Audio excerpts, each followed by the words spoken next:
nsanyusa okwalabako. Assalamu alaikum warahmatullahi wabarakatuh. Abasomesa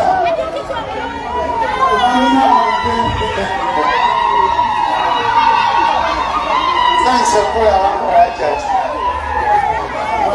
Assalamu warahmatullahi wabarakatuh. Bannange mwebale emirimu. Nzuno ndi wano mpitamu tufeffetta kati nzize nsanza abange.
basobole okubaweerera muwulira mukuke b'amaanyi nsanyuse nnyo balabako